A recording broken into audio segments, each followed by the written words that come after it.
Се е подготвено за утрешниот почеток на најголемиот културно-забавен настан во Штип, Пастрамалијада 2025. Свеченото отворање ќе се случи на читалиштето Ванчо Прке, каде најпрвен ќе се обради градоначалникот Иван Јорданов. Богатата програма потоа ќе реализираат огромен број на музичари кои ќе понудат забава до полноќ. По свеченото отворање на Пастрамалијадата во 12 часот ќе следува настап на градскиот камерен хор Астибо, пошто ќе следува и настап на децата од градинката Астибо, како и на учениците од музичката школа Сергеј Михајлов, пошто од 14 часот до 15:30 малку музика со диџеј бас, од 15:30 до 20:30 часот ќе имаме постојана изведба на македонска музика. Од 20 часот и 30 минути започнува и забавниот дел со настап на Зоран Илиев, по него Александар Тодоровски ќе заврши во 23 часот со настапот на групата No End.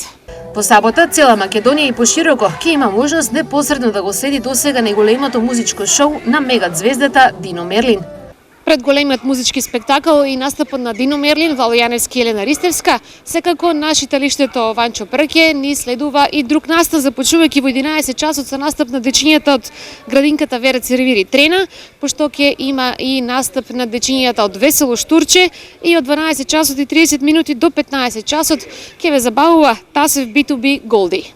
Организацијскиот дел оваа година подразбира Пастрамалијадата да се одвива на две локации, и тоа на читалиштето Ванчо Прке и на градскиот стадион во Штип, каде освен Дино Мерлин ќе настапат и Владо Јаневски и Елена Ристевска. Во врска со утрешниот настан се огласија од општина Штип од каде што порачуваат. За сите посетители со возила ќе има обезбеден паркинг простор. Редарските служби ќе бидат на секој чекор присутни, исто како и полициско обезбедување. За полесно и побезбедно движење, јавното претпријатие Стипион организира бесплатен градски превоз со специјални автобуски линии. Стои меѓу другото во соопштението од општина Штип во врска со настанот.